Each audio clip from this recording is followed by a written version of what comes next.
Hi, everybody. Welcome to Bulletproof Underwear, episode number 187. Right? That's it. That's it. It's got to be. Yeah, 87. I am your co-host, Yam Juice. And I'm your co-host, Flex. And today with us is the Papa Bear of Halo, one of the most laconic, iconic, and wacky dudes out there, none other than Cleanup. Yeah! What's going on, everybody? Oh, how are we not doing? Much. Man. Oh, Well, you're all right. It's on point now. So Things good. anyone who doesn't realize it, the Super Bowl just ended about a half an hour ago. Yep. Very exciting. Go Cowboys. No, just kidding. Tony Romo. I don't like Tony Romo. You like Tony Romo? No. I was just Yeah. joking. Okay. Yeah, I grew up as a Cowboy fan from way back, but I stopped being a Cowboy fan, when they lost Tom Landry. Yeah. When the team got sold and they fired Tom Landry, that's like, it was it. Well, that was a while ago. Well, that was a hell of a long time ago. Yeah. Jerry Jones is kind of. Grudge. Yeah. I do hold a grudge. Don't you guys forget that. Well, that guy, I forgot his name, who bought the Cowboys.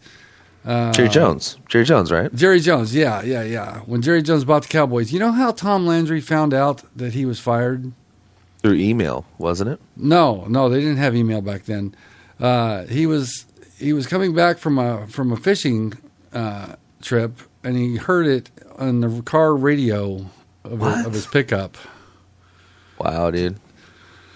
Classy move, man. That's classy, dude. But Jerry Jones is like that, dude. He's a circus show.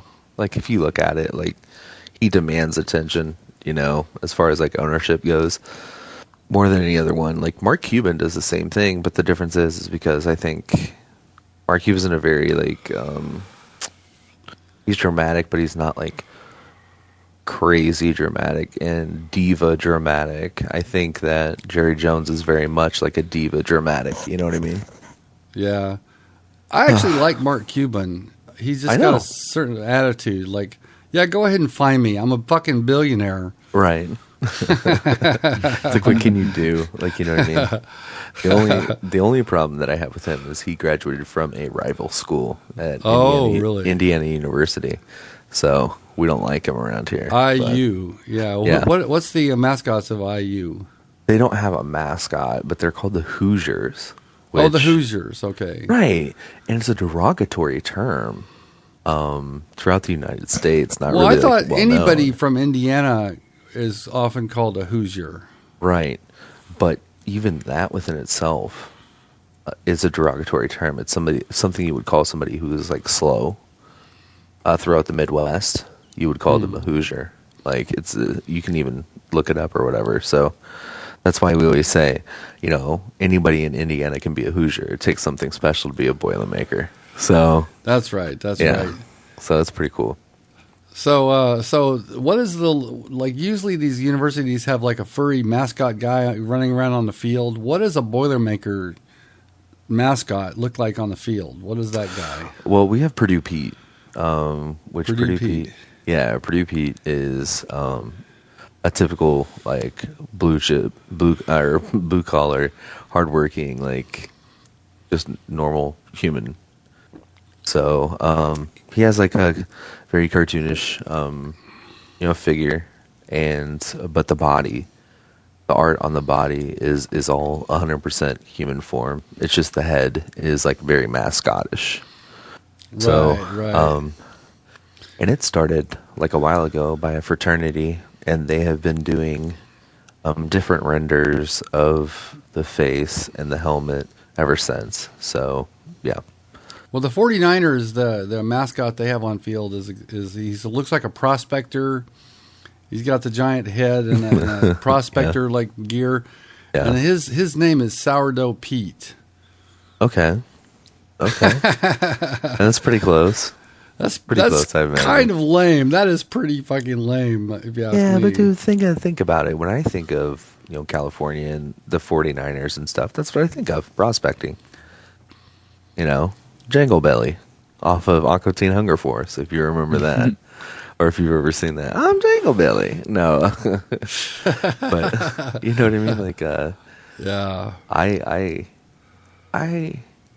think it's cool, like the history behind the 49ers and how many people risked so much to get those sort of things. Like, you know what I mean? Like, I don't know, you don't find things like that because, stories like that, like where people travel a certain place and risk basically everything. It wasn't easy to get there in those days. Right. Because you got to think, like, even playing the Oregon Trail, it's like, damn, dude, everybody's dying of listeria. And, like, you know what I mean? Like, but, I think it's cool. People just drop everything. Just fucking sell everything they own and just, like, head for California. Right. And you get, not to say it's an accurate representation, but I think it shows a little bit of the visceral side of it all. In the movie The Revenant. Did you guys watch that at all? I haven't seen it. It is a really, it's a good movie. It's currently in theaters now, right? It is. Yeah. I think it's in the tail end, kind of, you know what I mean? But I actually, the day that I moved into this house, which I moved into a new house, which is great. It's like double the size of my old one, so I love it. It's wonderful. And my brother, who's like a macho man, right? Like he's like 6'3", 6'4", just a brick shit house. He's skinnier than I am, obviously, but he's like really built, owns a farm, works on a farm, works in excavation, right? And he's just sitting there and he's like, I'm like, what do you want for helping me move? And he's like, go take me out to that Leonardo DiCaprio film. And I just start cracking up. I lose it because here's this macho man being like, take me out to Leonardo DiCaprio film. And I was just like, well, all right, well, whatever. So, sure, man. So I was just like, we went out to see it, dude. And it was cool, man. I liked a lot of it. It was definitely something worth seeing. Yeah. So I think Leo is actually one of the great actors of his generation. I don't care what you guys out there listening to me think. Hate on me if you want, but I think he's right up there with, like, the very, very top actors of this generation. All right. I think he is. If you look at his body of work, anywhere from extreme drama like the Titanic to anything like any one of his Kubrick films. You know what I'm saying? Like any one of those, like you can see, like he's just a great actor, and he can put off different roles, and it's very, very good. But I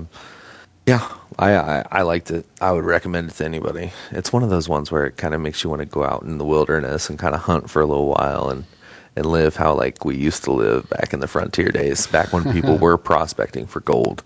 Because that is one of the things. That's why they were where they were at, is because they were trying to get the gold over on the West Coast, and they were running into Indians and other things like that. So it kind of went through that. That is the most American story possible, right?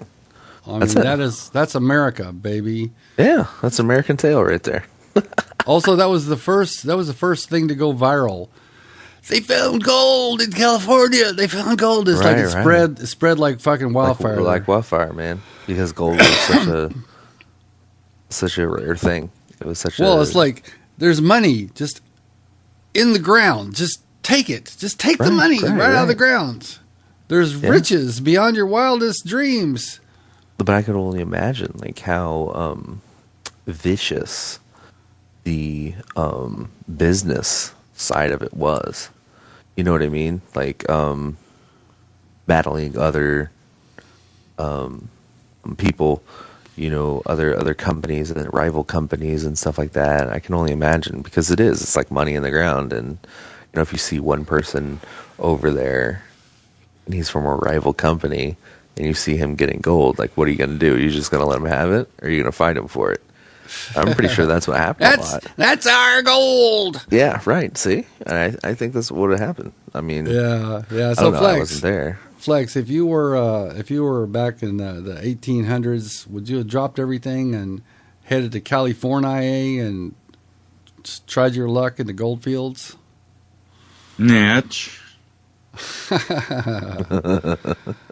You know who really made money was the banks, the companies that sold picks and shovels, and Levi's. Oh, hell yeah. Notice Hell the yeah. stadium. The name of the stadium is Levi's Stadium. Levi's Stadium, right? Yeah.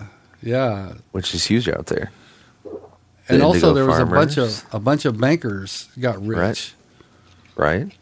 Which another good movie, not to roll into it too much, was what was it, The Big Short?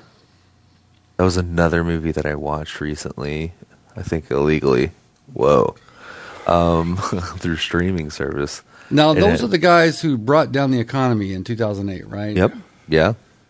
And they covered it and they showed how it happened, what the signs were, what we should have seen as consumers and what we missed. And it was really great. Like, it was a very good movie. Again, another one that I would recommend. Well, it's pretty scary. It looks like it could happen again because the biggest, like Bernie Sanders says, the biggest banks that were too big to fail then are all bigger than that now. Yeah. Yeah. Like, I think we're getting almost to that point to where it's almost like like an overinflation again. Like they would say, like, okay, well, it's going to burst at some point. And I think they're not cooking the books or anything like that by any means, but I think we've kind of overestimated our own worth at that point, you know, and how much money we're taking in, or we're actually taking in. And I feel like it's all getting inflated by this credit again. And then everybody has lines of credit everywhere, and it's just going to happen again. I mean, it's bound to happen at some point, you know? Yeah. Well, my best friend in real life was able to buy a house after the collapse because the housing prices went way the fuck down. Yeah. So he was actually able to buy a house. My sister was able to buy a house. But real estate prices, I don't know about the rest of the country, but out here they've ever since they hit that low, they've gone right back straight up. Yeah. And they're still going up. Yep. They're still going up. And I'm catching it when I sold my house. I'm catching it right at the kind of the cusp of that come up. You know, so when I sold it, it's at a really good spot right now.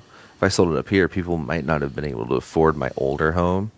Therefore, I would have had to have like either taken a little bit more of a loss or not gotten as much money as I would if I was like right here.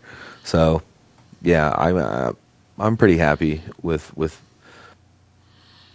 my decision to put my house on the market at the time I did.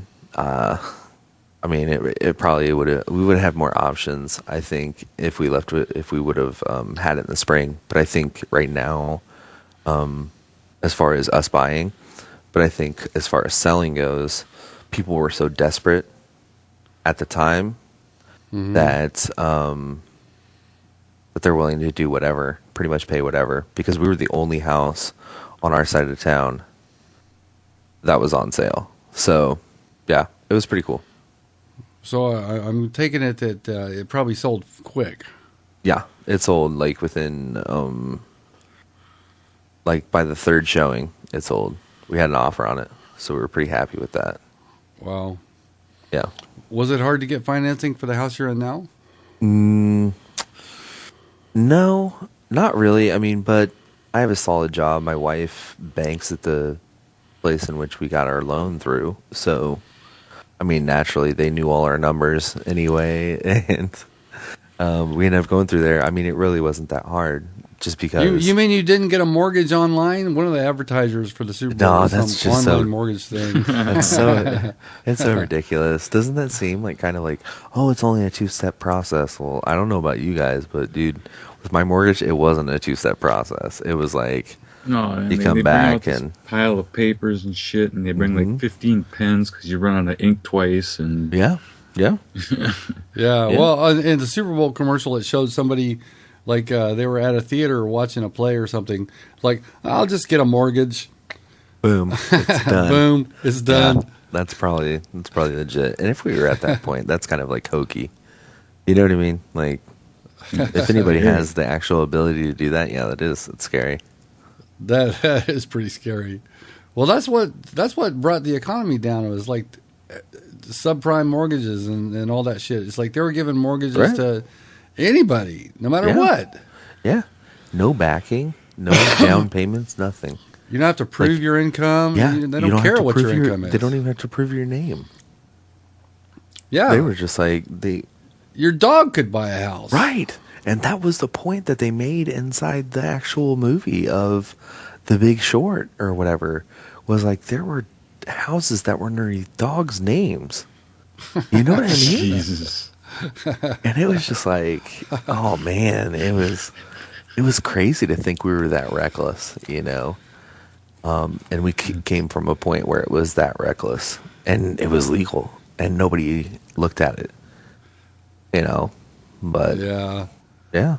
Well, it just sucks that so many people were thrown out of their homes and lost their jobs and all this shit for things that they had no control of. I mean, us as normal people, we have no control over the economy. Right. I mean, if a group of people fucks it up, you know, they fuck it up for all of us. Right. And it sucks. I mean, you can tell some of us are paying the price for it, but I think we needed stricter regulations on things such as like mortgages and stuff.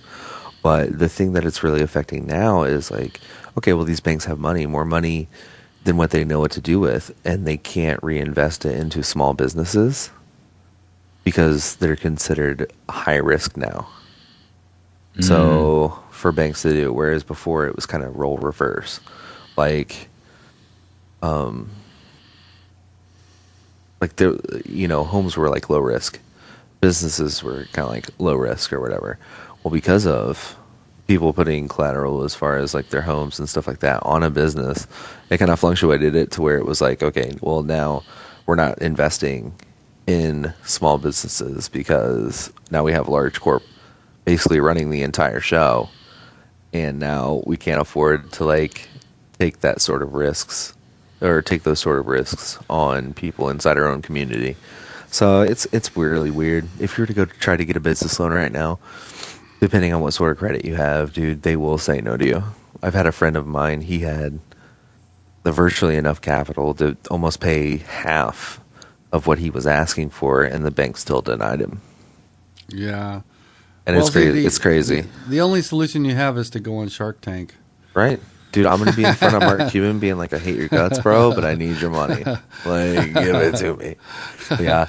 Dude, I think I'm going to need to take out a second mortgage on my house for the amount of Req packs that I have been buying recently. Did you get that new tricked out helmet that they were showing? It looks like a centurion, I forgot what it's called. Like a Roman soldier or something. Right. I did not get that. I think that's specifically done through like your clan. So your clan has to rank in X amount of accommodations in a certain playlist, or X amount of accommodations, like weapon mastery or something like that. You have to get that in order to have the helmet. And okay. It takes a lot of coordination. I think it's something that's cool, and I think it's something that they could tinker with, you know, to make people more involved with clans and more involved with that sort of like teamwork, because you have to achieve those things while playing with your clan. So yeah, right. It's something you would have to be organized for. So it's one thing. I mean, I'd really like to see them do some sort of unlocks with like armor, as far as like get X amount of kills, you know, you unlock this. That way you can kind of say you got it from this, and have it a separate thing from Rex. Have it like personal achievement sort of stuff, or like right. Well, I don't know. Could you have a hybrid system like that? You can either have it where you earn everything, or you get it out of a random package. I mean, would it work if you had it kind of a both? I think how you might be able to work it is so you get unlocks randomly through Rex, and that actually gives you the armor. But the different variations of that armor are unlocked by getting X amount of kills while having this armor on, or whatever. You know what I mean? Something like that. Right. Something like that. Yeah. So when you have, like, my favorite armor is the Copperhead armor, which I got from a Req. Well, if I wanted the variants of Copperhead, like the Copperhead Fangs, which is another variant that I got from Rex, you know, I would have to get something like 500 kills while having that armor attached on. You know what I mean? Yeah. So, yeah, that'd be something to look into. You know what I mean? I So think that'd definitely be something interesting spin on it. So you have invested $1 or $2 in Halo 5 Rex. Yeah. I would say so, yeah. We don't even have to mention the dollar amount, but like I know it's up there. It's up pretty there. high, yeah, and it's not a big deal for me. Like, if you have the money to spend and you feel like you want to, go ahead and do it, you know? But it's going towards something. The way I always look at it is it's going towards something. Like, Well, I know you support the series, you know, the Right. competitive. And that's a small function of it. But the way I've always looked at it is, if I can pump more money into it, you know, maybe it'll help them buy the next best, like, engineer. Maybe it'll help them buy the next best thing or the next brilliant mind that can really bring something to the table. You know, not a lot of people think of it that way. Well, I think Happy Zoo is available. Right. Happy Zoo's probably available. I know he has, like, whimsical ideas. He's got lots of ideas. He has lots of ideas. I'm sure. And, you know, that's a part of it. And that's a piece. You know, that's a piece of the community for sure. But that's the way I think of it. I think of it as like, okay, well, by buying these things, not only do I support, like, HCS, which is great. Okay, that's a small piece of it. But at the same time, I'm allowing them to maybe recruit better engineers, recruit better art development, recruit better people that can take them to the next level. Right. And you get cool shit. Right. So, yeah, am I lining the pockets of Bonnie Ross, who's super hot? Yes.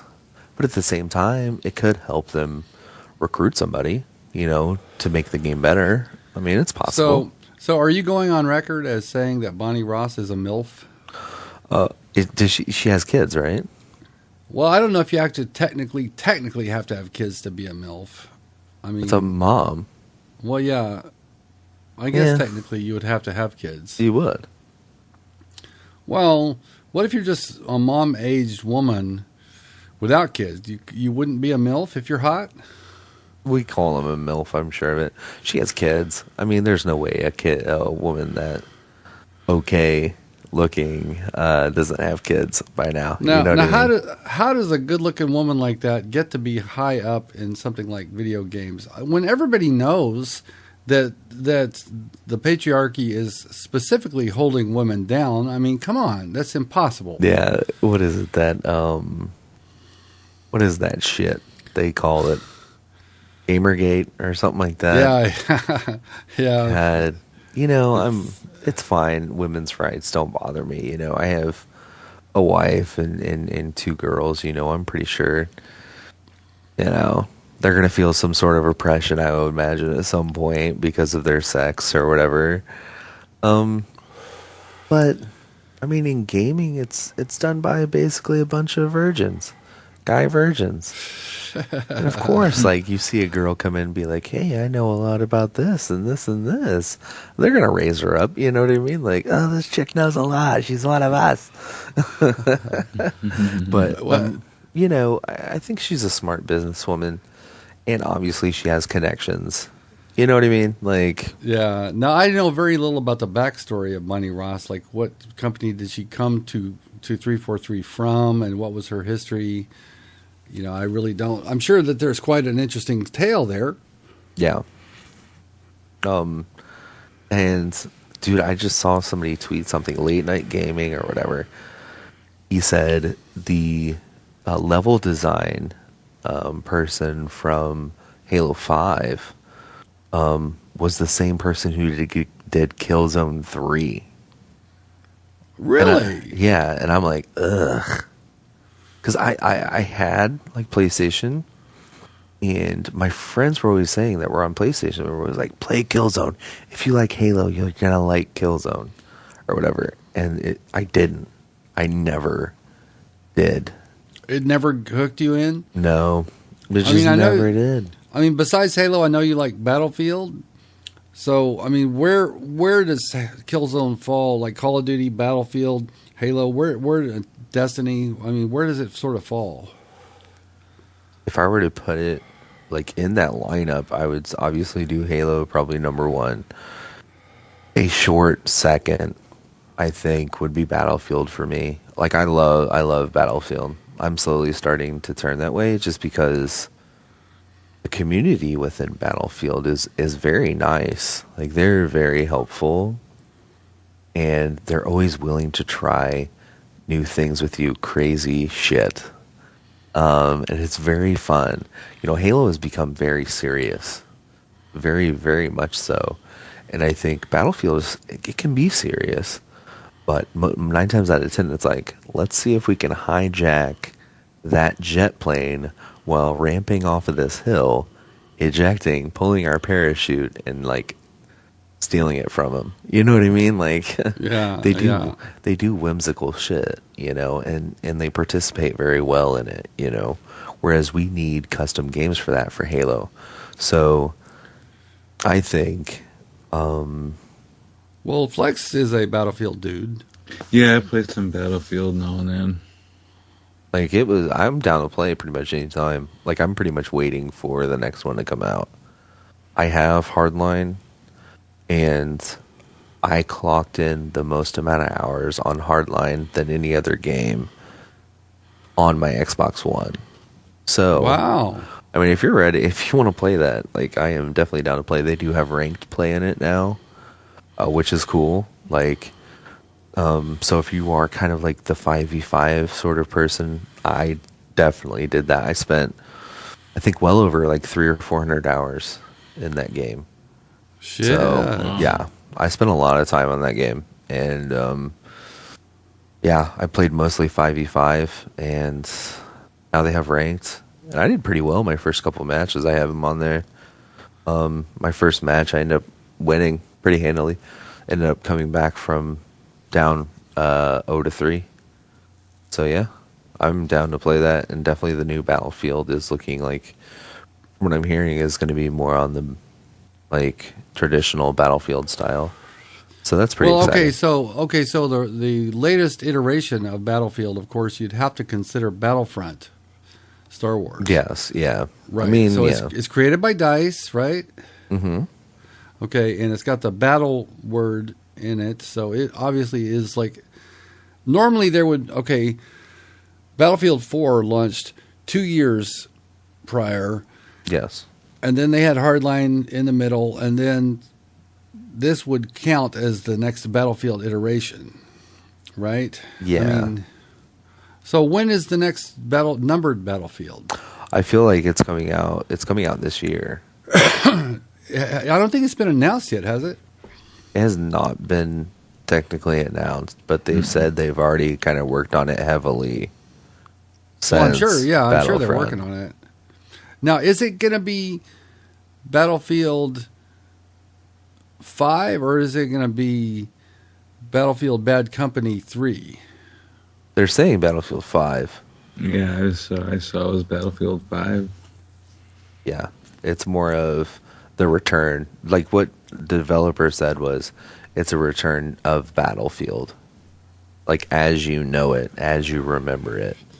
So Tanks and C4 and 100 million attachments and Yep. gadgets and all kinds of stuff. Which is okay. I mean, you get lost in the gadgets and the bells and whistles of it. But I mean, it's offered there. It's shit to unlock. Like, dude, I had to spend so much time just with my ACR to get all the attachments. Because you're constantly unlocking battle packs and stuff like that. So, and it's weapon specific battle packs. It's not just like a random battle pack for another weapon. It's the battle pack for that specific weapon, done by kills, other things like that. So, yeah, it's cool. Definitely worth it. Like I said, dude, Battlefield is definitely my second series. Like, if you were to take Halo away from me and say you can never play this again, I would definitely instantly just go straight to Battlefield. Not a thought in my mind about Call of Duty. So okay, so what about we were talking about Warzone? Not Killzone. I'm a Killzone. Yeah, Killzone. Killzone I would put beneath Destiny PvP. To be honest with you, kind of like the last. So it's pretty shitty. Yeah, it's just like okay, so I'm pumping this guy full of lead, right? And it registers the kill, and I'm there as far as score goes. Like it says, oh, you boosted up 100 XP for this specific kill, and but then the guy wouldn't fall down until like afterwards, like way afterwards. And then that would if there were people lined up behind him, it would block you from killing them because he's basically a meat shield at that point. So it was a pain in the ass, man. And it was really cool, but it always seemed like the guy, like people say Halo is very slow, but the guys on there, like their guns actually had weight to them. So when you had to pull it up or whatever, it would like weigh you down and shit. And the aiming would like really sway sometimes and stuff. So I mean, I'm sure there's some merit there with somebody. Like I'm sure a lot of people would like it, but it's just not for me. Well, I heard that like 2 months after the latest Killzone came out, the community was fucking gone. Everybody abandoned it. People say that about Halo, but I mean, it sounds like it really happened in Killzone. Yeah, and it did. It hit them pretty hard, but I will say this, the one thing that they have, I think it's at Guerrilla Games, is the developer of that. I don't know if I might have that wrong, but I believe it's Guerrilla Games. One thing that they do right is they do DLC right. I will give them that. Like, I think their map packs were like $5 each, and they always were offering like any old map was free. So if they brought the old map to the game like now, it would be free. But your $5 DLC pack would have like 4 maps on it. They'd be mediocre maps, but dude, it's $5 for 4 more maps. Like, who else is offering that? Nobody. You know what I mean? So. Well, I know one game that gives us maps for free. No, they're not maps though.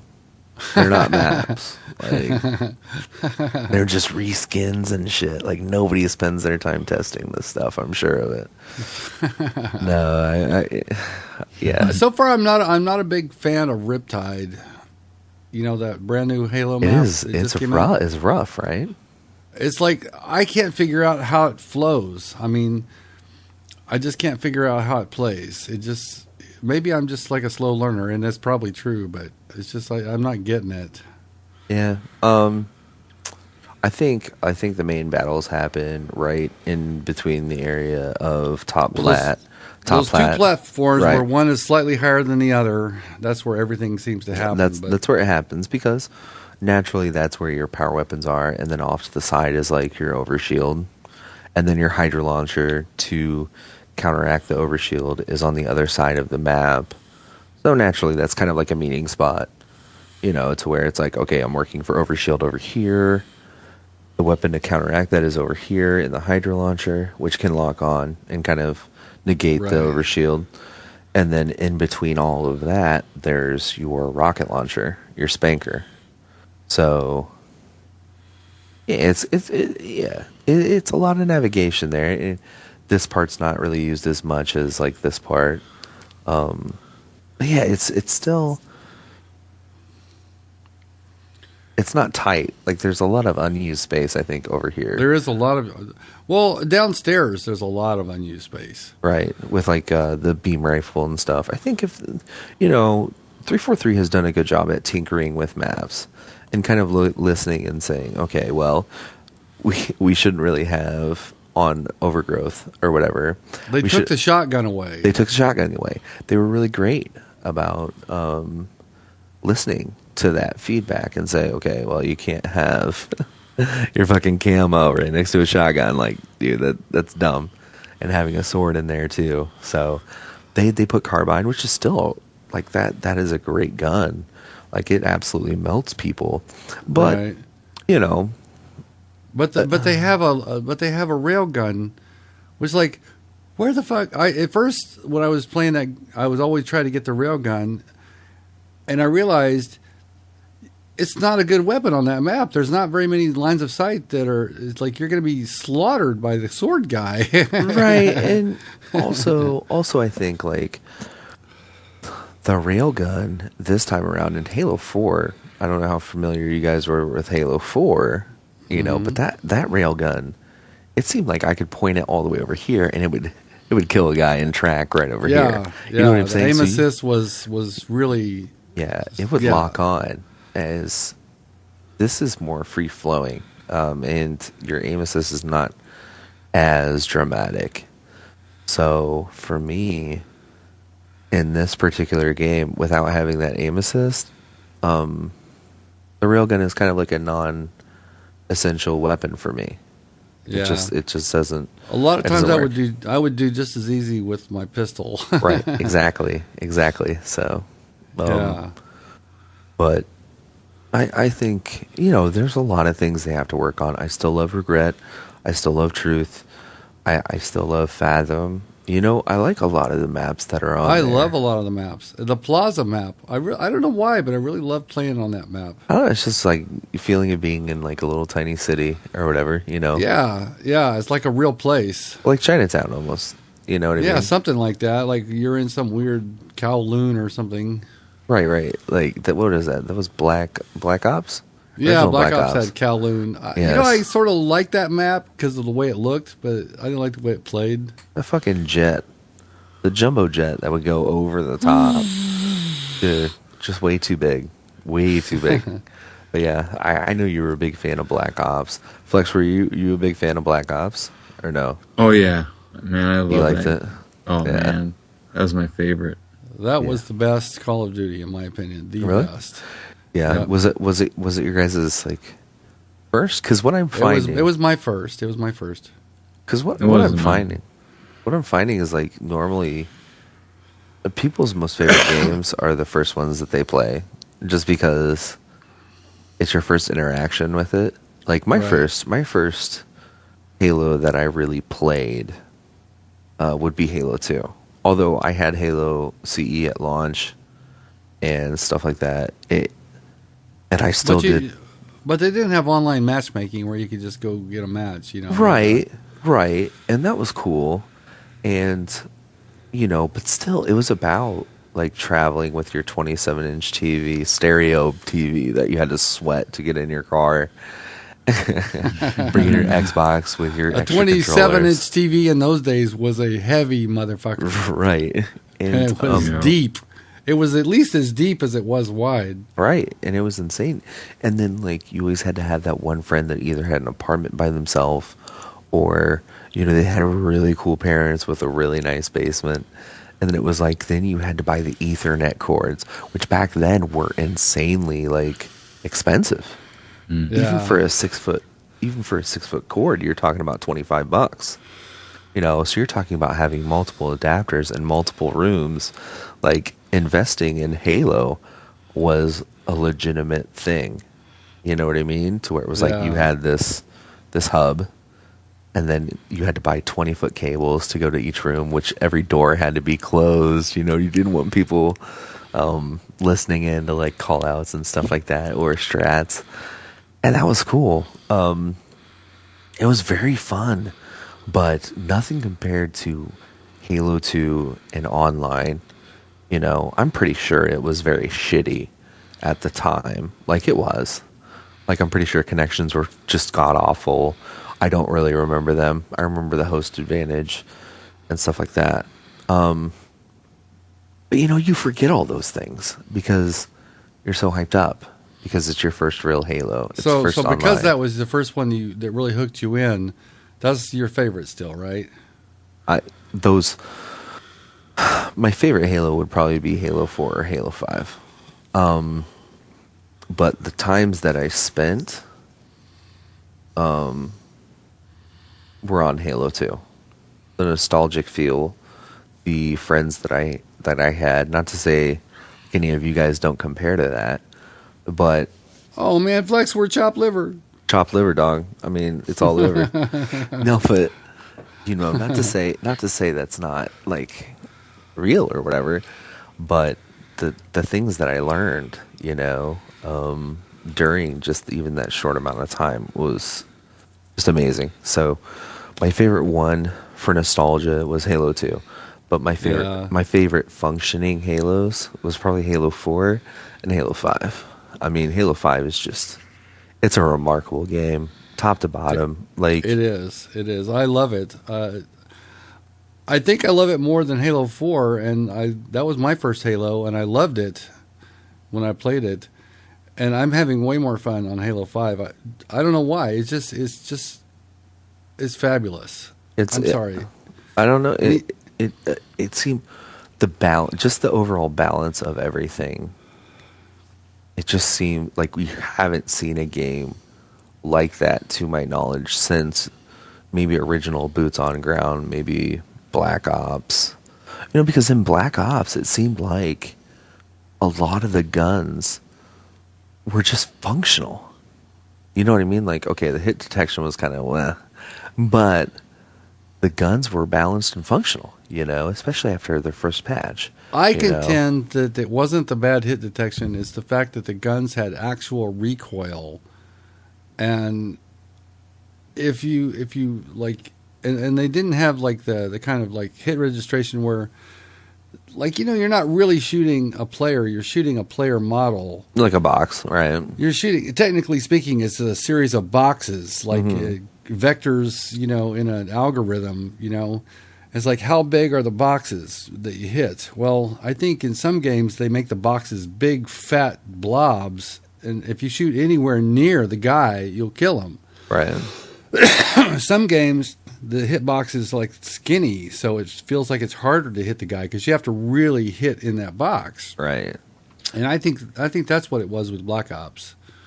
And there's some times where I feel like I get some pistol kills that are a little gracious in Halo 5. But at the same time, there's some times where I get some pistol kills taken away from me because it's like, bro, I'm putting shots in him. Like, where's my kill? And yeah, it's the good with the bad. And Black Ops, I never got the feel for the game. Like, I saw why, and I understood why it was a very valid game and why people loved it. I just could never wrap my head. It just didn't work for me, Well, you know what I liked about it is kill streaks did not earn you more kill streaks. Yeah. It's like, okay, so, all right, so you just got a sentry gun. It's like, all right, so you get 4 kills with your sentry gun. Well, that doesn't automatically move you up to your next kill streak. Right. Only your own kills do that. Right. It's like all those other Call of Duties. Well, first I get my missile, and my missile will get me my Harrier, and then that'll get me, my chopper gunner. Right. It's like, So and you don't have to get another kill. You just let the kill streaks bump you up all the way. I thought that was bullshit. Yeah, and you're just rolling at that point from streak to streak. Like, the best thing that I did and that a team that I played with did was we would actually negate our last 2 kill streaks and we would just run UAV and then we would have the hardline perk. Okay. So what would happen is for every 2 kills that you would get or whatever, you'd get a UAV. You get a UAV. Yeah. 2 kills. So all that has to happen is 3 people on our team have to get 2 kills and we already have a Blackbird. You see what I'm saying? And then it's like, okay, we're rolling back Blackbirds we were unstoppable. Like, it is unstoppable. So, but my favorite, I think my favorite, God, and I'm gonna get crucified for this because it's people hated it. I think you were in two different camps. Either you really liked it or you hated it. Most people hated it.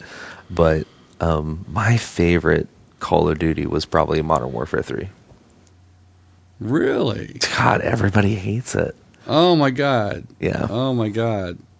But it was the one that, Oh. but again, that was my first Call of Duty that I actually spent a lot of time with because Halo Reach was happening.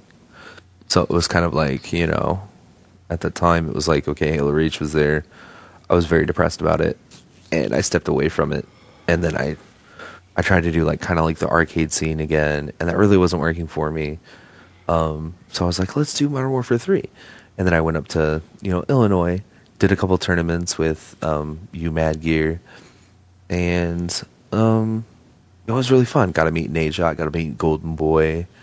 It was really cool. I got to play against like pros instantly. And yeah, it was cool, like being on that scene again, because again, like my life stopped as far as competitive gaming when I met my wife in March of 2006. So I would still play up until 2007, which was Halo 3, and then I stopped. You know, it was done for me. I had to get a big boy job. You know, I had a wife. You know, Right, kids, the whole spiel, and yeah, it just wasn't in me. You know, I wanted to become a father. So fathers need legit money and jobs and stuff, and that's where I was at. So you're a filthy casual. Now I am 100%, and I'm getting too old for that shit. Like my thumbs suck, and that's fine. But yeah, I'm a filthy casual now. I love the casual side of gaming. Pretty fun. Life in general for me is very take it easy, take it as it comes, roll with the punches, and just deal. That's why when I see people, you know, get worked up about Halo, I'm just like, shut up, twerp. Like, you know what I mean? Like, dude. Get all being a bent twerp. out of shape. Right. Yeah. I'm like, it's video Well, games. you know, it comes your chillaxity comes through your voice. I mean, seriously, Flex, is there a more chilled sounding dude anywhere than Kleen? Nice I doubt and it. Steady, man. Well, it's that FM DJ kind of thing, you know, from the Yeah. 70s. Yeah. Yeah, I did DJing for a while. That was pretty fun. But you guys know that. So, Right. yeah. I love doing that. I'm something that I miss. But again, it's one of those things that you don't do because my wife didn't like my lifestyle at the time and didn't agree with some of the stuff that it made me do. So, I gave it up. You know, it wasn't like I gave it up. I just said this is more important. You know, Some of the stuff that it made you do. yeah, railing, a little bit of coke there, but yeah, yeah, you live a crazy lifestyle, man, and that's what happens. You know, you get caught up in it. People are like, "Why'd you gain so much weight?" It's like drugs are a hell of a thing, you know. It's like When you stop doing them, that's when you gain right. weight. It's like you got to replace it with something, dude. And ramen noodles and late night eating was my thing. So, yeah. Ramen noodles. Dude, are they not good? They are good. They're good. They're quick. You don't have to keep them refrigerated. It's like ramen noodles are a superfood. Right. They offer no nutritional value. I know that, but it's like, Well, you so get your good. daily sodium. You definitely get your sodium. 100%, man. 100%. But yeah, have you been playing a lot of Halo 5? I know, Flex, you've been playing Black Ops 3, right? I've been playing both, actually. I've been playing some Halo and some Black Ops. See, now I played with you for, I think, the first time the other night. I think we might have played a game together, and then you had to dip. Everybody just broke out. Oh, And I was yeah, like, yeah, oh, yeah. shit. I was yeah. like, no. That But was yeah. That was the day before I got my shot. Oh, really? Yeah. My shoulder Yeah, was just killing you me. had said you were going to be on, like whatever the time it was, and the time showed up, and we were with Whopper and Tej and I were like in a lobby, like, so you think Cleanup's going to show? Should we wait a little while before he starts playing? I was like, well, let's just start playing and Start playing, I'll comes show up. on. and then like we got all of our ranking matches done, and I'm quitting, and like apparently that's about when you came on. Yeah, I was about 35 minutes late. My wife made me a little late, boys. Oh boy. Uh-oh. We hear That's Studley. right. That's right. The Studley real life. He's still got it, guys. I mean, no, but I was late. Did you take one of those $10 pills? No. Oh yeah. Oh yeah. No, but yeah, I was a little late. I was like 35, 40 minutes late that night. And I was like, oh shit, the guys need me on. But it was like, I haven't seen my wife in forever. And she was like, hey. I was like, hey. And that was it. I was just like, well, okay. So I'll hang out with her for a little bit. It ran into overtime. And I was like, oh, shit, just go to bed. Just fucking fall asleep. Stop talking to me. So I can go down and play video games. And then finally I got, you were not on. Tej just, I think, logged off for the night. But I got to say, like, hey. And then, well, I know that Flex and Whopper were still on, right? Flex and Yeah, Whopper we were were still on. on. And we played with somebody. There was somebody else there.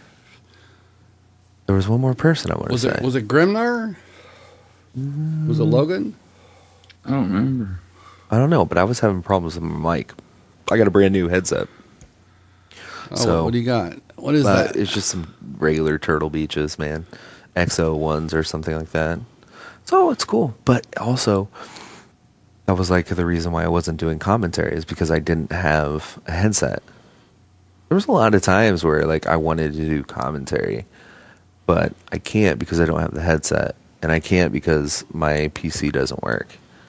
So it's like, so I can't do any editing. I can't do some of the videos that I want to do. Like there's this one of the history of my gaming, and I'm going to go through things like how I started with my first console, like what was happening at the time as far as like in the US at my school, you know, what songs were hot, and I play clips of the song while I'm, you know, talking about it. Not to give too much away or whatever, but it's going to be, I think, a really cool series, and I think it's something that I would love to see you guys do, you know, to see what your history of gaming is, and like shit that was going on when you guys, you know, were playing. Like, what were the fucking movies of the time? You know, what songs were hitting? What were you feeling? Like, bro, what did you do on the weekend? Let me know what events happened in your life that helped you get to where you're at. You know what I mean? Like, That might be sort of interesting. It's a cool series. It's a very cool series, man. Yeah. So, are you saying your computer is not working and you can't use it like that right now, or Yeah, dude, I you fixed cannot. it? Okay, I'm gonna be honest with you. All right, I'm trying to convince my wife to let me borrow her laptop, and I'm gonna put Vegas on there, and then after that, I'll be able to edit the videos and splice it up and put all the things that I want into it, because I don't want to go into this series, like I said, where it's like I'm talking about my history with gaming and my life and what was going on at the time. It's a timeline of events, essentially. And you'll be like, holy shit, I remember that game came out. And like how I had to go underground to get my mature rated games for Nintendo 64 and shit. You know what I mean? To you know, what I had to do, the lengths I had to go to get what I needed to get. You know what I mean? And It's like one of those, hey, Mister, will you go in there and buy us a beer? Right. Except you're talking instead you're talking it, instead of it being a beer, you're like, can I give you this, like, you know, man, I can't talk about it, but you know, you would sit there and you'd be like, man, instead of it being a beer, you're like, you're gonna go get me Mortal Kombat Ultimate, you know, which was a very rare game at the time.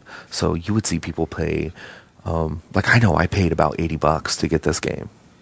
Because little known fact, like, games at the time did not have a set value.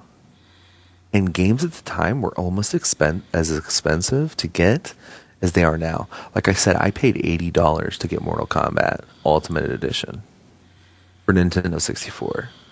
Paying $80 today for a game that gets you, like, DLC.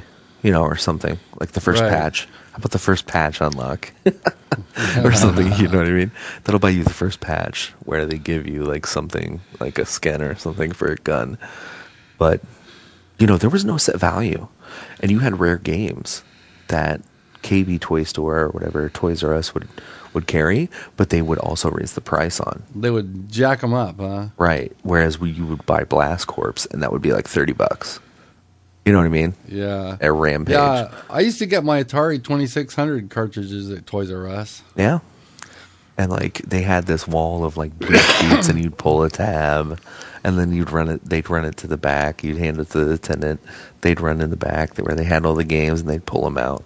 And I always got a game and zebra stripe gum. Do you remember zebra stripe gum? No. Wow.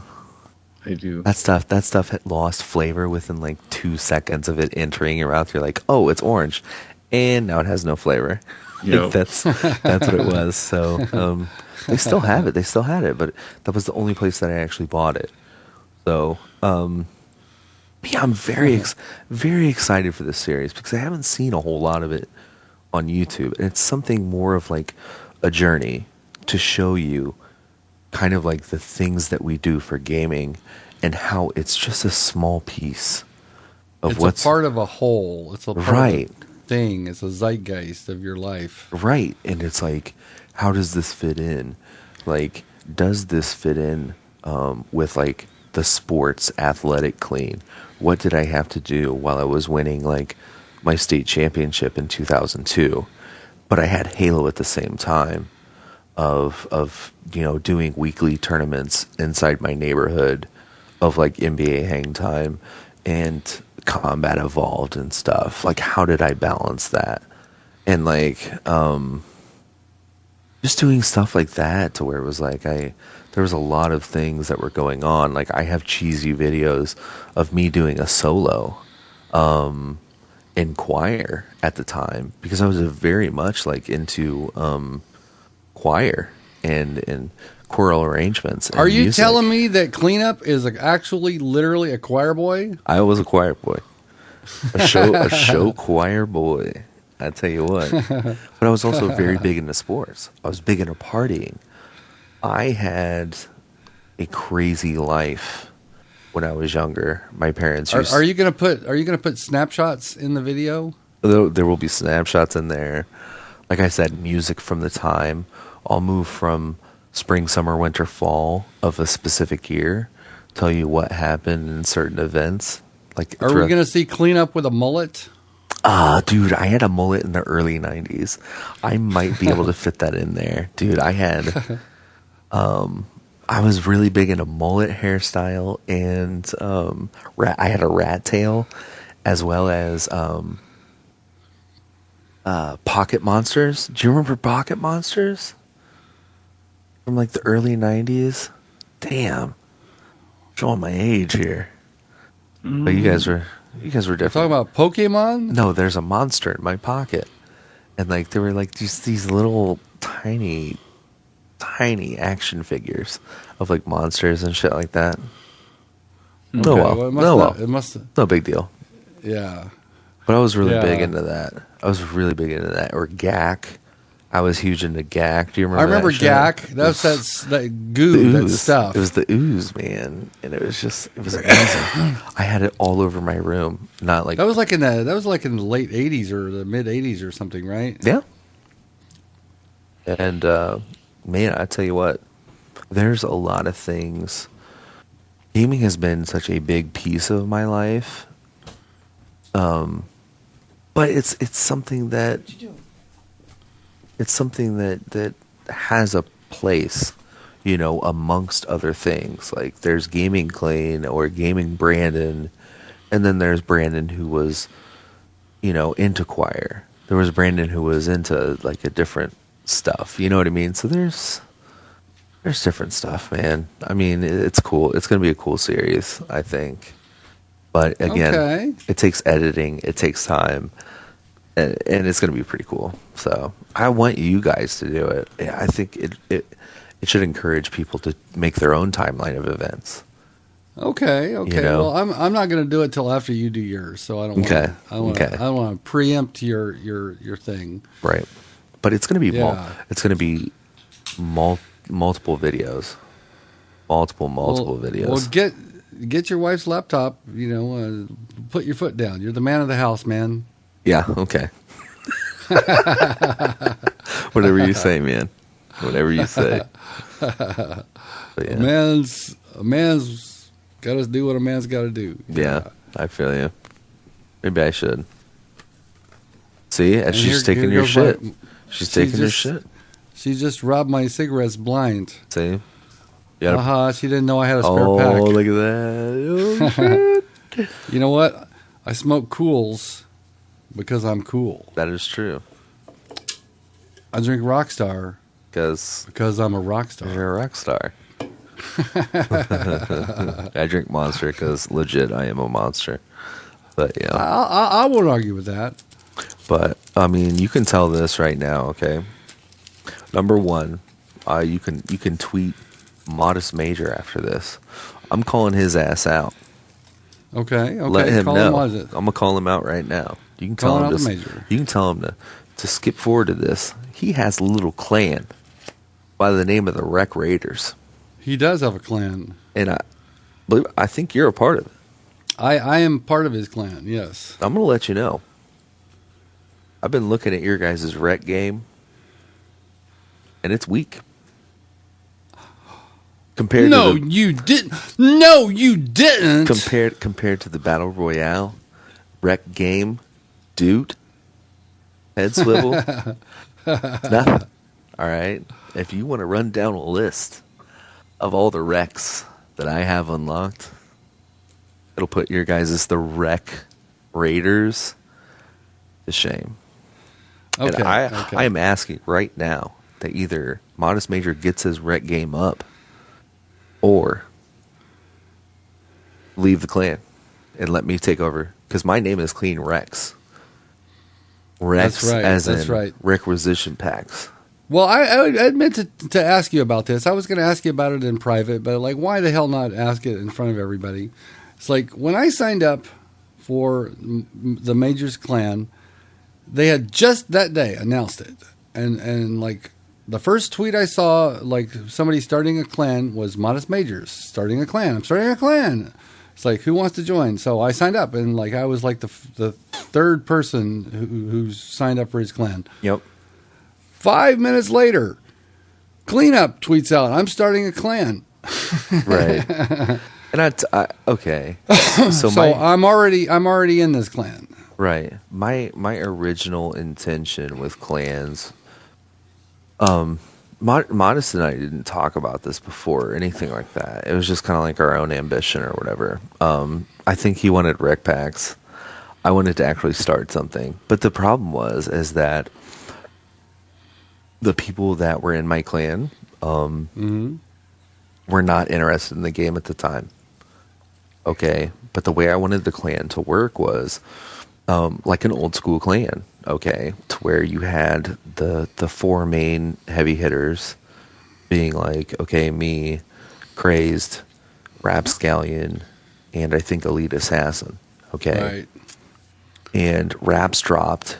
He didn't like Halo 5. Elite Assassin dropped. He kind of whatever about Halo 5. He was kind of whatever, and Crazed was the same way. I just could not get them to play. Especially Rapscallion, and it was a bummer. But the way I wanted it to work was everybody underneath would have a specific emblem, and when you moved up through the clan, either through 1v1s or recruiting other people,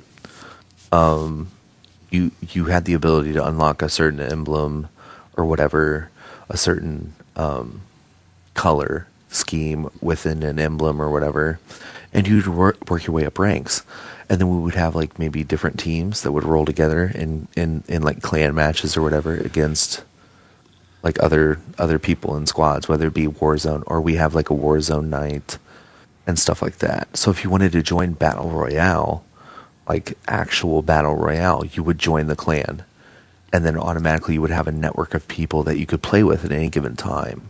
Right. And you knew that that through Battle Royale, which was the tournaments that I would hold at that time,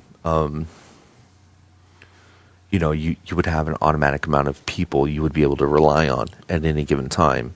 Right.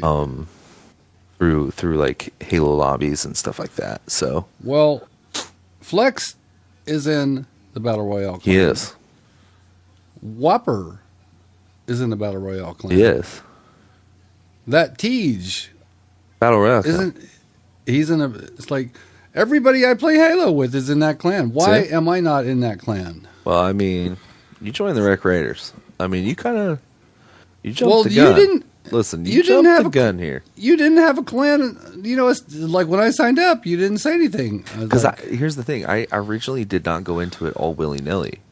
There was a reason for it. I just had to come up with that reason. You know what I mean? And I think with the clans, and could it be functional now? Yes, but the thing is, I'm struggling to find those dedicated players. I'm ready to hold a battle royale at any point in time right now as we speak. But the thing is like, Modest is gone, Lurker's gone. The people that I used to know that used to be Halo favorites, like that kind of stuff. They're gone. So right now, even if I were to release a video, I would get like maybe 8 people. And yeah, maybe humble beginnings or whatever. That's fine. I have no problem doing that. But the thing is like, I want people to show passion for it. And I'm finding it very hard to find people that have that drive and that passion for Halo anymore outside of the small collective that I've seen. Major never plays the game anymore. No. He's all about that Smash life. Which is okay. That works for him, and I think... Well, I'm glad he's passionate about it. And it's great that he enjoys it. He actually goes to physical places to have these little tournaments that he does. And it's great that he's hot for it. Right. But we miss him. We miss him. Yeah. And he's our fearless leader of the clan. So I should join up with the Kleen clan. I think so. And I think with us getting accommodations and stuff, it would have something to drive for, because I think if we did have kind of like the Trojan helmets and stuff like that, you know what I mean? Like you were saying, that's something to work for, and that I could get a commitment from you guys, and we could commit to it. Like, hey, where are we at accommodations? Who needs to roll with who in order to achieve what?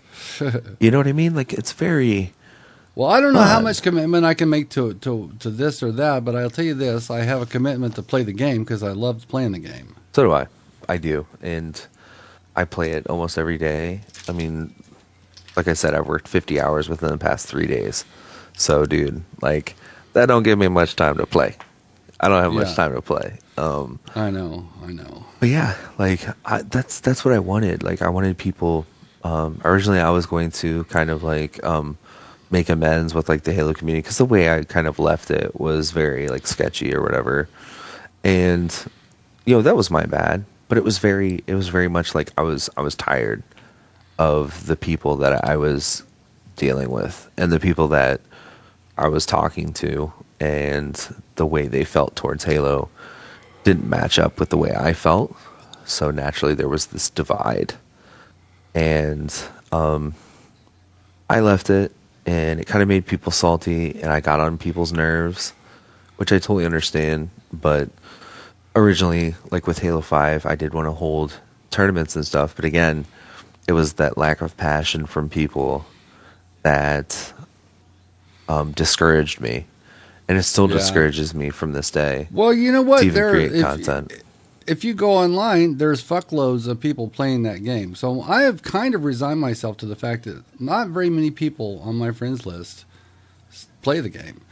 So I may have to resort to trying to hook up with people that I meet online. Just hey, dude, do you like to play this game? I like to play this game. Right. Let's hang out. Because obviously you're on, you play the game. Right. You actually play. And it's an old school way of doing it. And it's rough. I will say it is rough. Number one, to find people with mics all the time, but then 2, that aren't sarcastic as fuck. You know what I mean? That are hey, because you're throwing yourself out there. You'd be like, hey, do you want to be friends? And he could be like, why are you so gay? And then, You sound like, you know what I mean? so like Casper the Friendly Ghost, I just want to be friends. Yeah. It's like they're like, no. Do not be nice online. It goes against everything I know. So, Well, you know, sometimes you hear like a dude that you can tell he's not 16. You know, it's like, okay, you know, this is a guy who's like a grown up. I like grown ups more in general than I like kids. Not that I don't have kids that I play with and like Yeah. and have in the past, but I tend to have better luck with friends who are more adults. right. But I mean, you know, that makes sense. There's nothing. I look in this hangout here, and all I see is gray hair. That's it, dude. This is all you get. I dyed my hair, so I got a little less gray, but it's still, dude, it's there on the sides. But like, there's always, like, it's starting to turn more to where it's like, okay, I had very much a lot of respect for Major and Lurker and a lot of those people, you know, especially those two. I mean, those guys were guys that I really, really dug. What about Dell? What about Dell? Dell, I mean, like, at the start, I liked him, like, a lot. I did. And then all of a sudden, I started seeing, like, a lot of negative tweets. And one tweet that really irked me was there was this random guy who I didn't know that says, I love I love fucking bashing on Halo. And all he had to do, he favorited it. And at that point, I don't know, it was just the day and, you know, the way I overreact to things, and I'm like a drama king or whatever. And I was just like, you know what? Fuck off. Like, you're a piece of shit. I don't like you. And it just kind of escalated from there. And we had a online argument, because that's what people do online. And it spiraled. And it was just me basically saying, you know, you don't know what the fuck you're talking about. You sit there on your pedestal, you know, of stuff. And some of that's still true to this day. I mean, he still has kind of like this, oh, I'm looking down on Halo because I'm so above it while I'm playing, like, Reflex was a game, I guess, him and Happy Zoo are like all over. And I have a theory that he doesn't love Reflex as much as he says he does. Same with Happy Zoo. It's just that, it's like, I spent all this time bashing Halo. Well, what the hell am I going to play? there's nothing. Gotta find something. Oh, I've got this game. Oh yeah, I fucking love it. I love it. Right. I want to fuck it. I want to fuck it in the mouth. It's like, well, if you look at it, it was originally their first original game, and I love fucking Bash. Dude, I want to tweet him every fucking day about this. You know, everybody's saying Halo population is dead. He played this game called Toxic, which number one, when there's like 7 people worldwide probably playing right, it or something. Right. And it's like, how pathetic is your shitty fucking community in Toxic? And then on top of that, it was like he paid for the game that wasn't done. Like, so you spend all this time talking about shitty developers not finishing games or ruining games and blah, blah, blah. But you pay $20 to play an unfinished game. And the game has what, like 2 maps or something? 2 maps, 2 game modes. It's like, okay, buddy. And now Reflex is the same way. It's an unfinished game. It's Quake. It's a shitty game. It's fucking Quake. Bro, it's a Quake wannabe, and it's a Quake wannabe. It's a shitty game. Okay, but here's the thing. Those games are actual arena shooters, as we know them. Yeah, for sure. They are arena shooters. It's the Dooms, it's the Wolfensteins, it's the Quakes, it's the Unreal Tournaments. Those are arena shooters. Halo, of which Halo is not, has never been, ever, an arena shooter. It has been a first-person shooter. The only thing that makes it an arena shooter is the fact that it has whimsical weapons such as the plasma pistol and the rockets and stuff like that. That's the only connection to an arena shooter that Halo has. Well, the fair starts, everybody starts with the same loadout kind of thing, kind of, but Yeah, loosely. and you pick up power Pickups. weapons on the map. Yeah. Sure. I mean, I can agree with that. But regenerative health. But it's that's brand regenerating new. health. Right. It's got regenerating health. That's like fucking Call of Duty. Right. And Halo originated that. Halo was the first one to do regenerative health, and now everybody does it. So Halo. Well, the first Halo had regenerating shields, but the health, shields, but not health. It had health pickups. but not health. You had to Right. pick up health. But the first actual game that had regenerative health was Halo, Okay. and then Call of Duty followed suit. So. Well, it was a good idea. Now Mm-hmm. it's pretty standard. Right, it's 100%. If you don't have it in a game, it's very foreign, and people would not know it. And I think it's a risk that would not pay off. Like, they talk about how Halo needs to innovate and stuff like that. Okay, I can understand that. Halo needs to innovate a little bit. I don't even know what that means, but okay, let's run with it. Okay, so what does it need to do? Does it need to... How are you going to innovate the first-person shooter more than where it's at?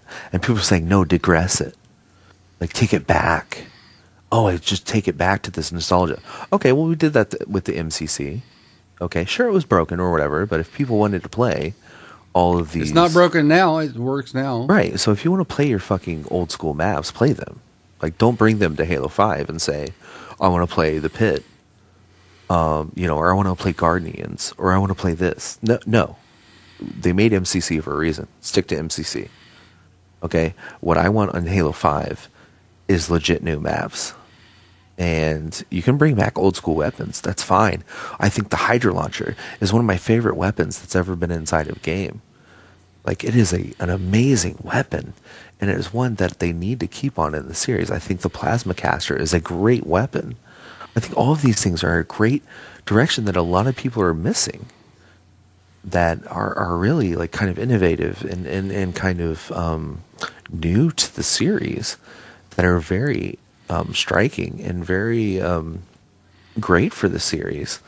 But I think that people that think that Halo 2 is going to sell, Halo 3 is going to sell, it's just not. Right. First-person shooters nowadays need to be fast-paced. And if you cannot give a fast-paced arena shooter-ish sort of Quake or Unreal Tournament, which is shitty, those games... That's so old-fashioned. That just doesn't appeal to a broad audience. Those games are shitty. Make no mistake about it. People are in love with Doom or whatever right now because it's a different flavor. Okay, sure.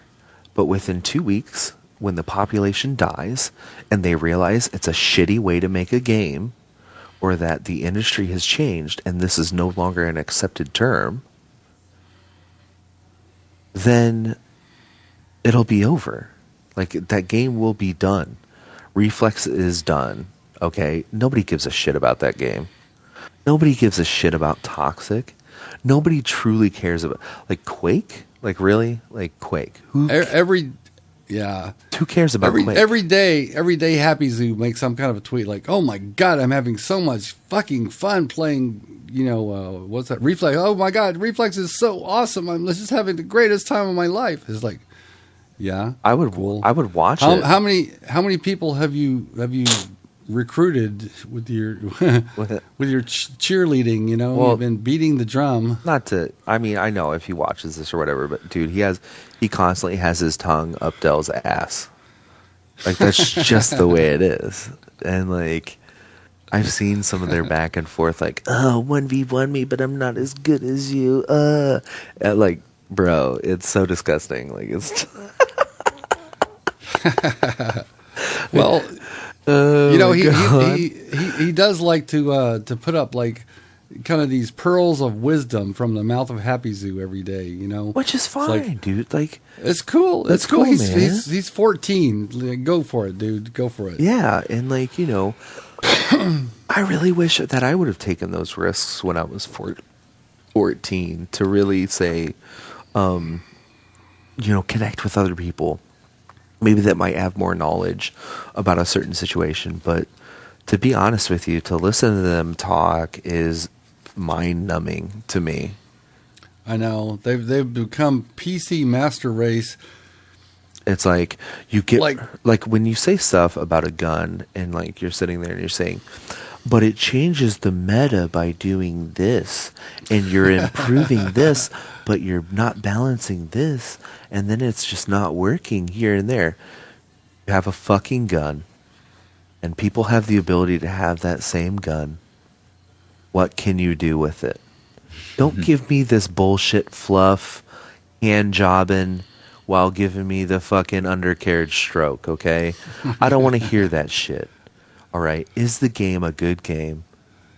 When you shoot a gun, does it register? And can you play it and it's fun to play? Reflex? No. Toxic? Hell no. Quake? No. Unreal Tournament? No. None of these games are appealing anymore. Period. End of story. I don't care what you try to do. They're not appealing. Anybody. In 2001 or 1999 or 1998 or whatever, these were probably fucking awesome games. They were probably good. But have you seen like recent Unreal Tournament games sell? No.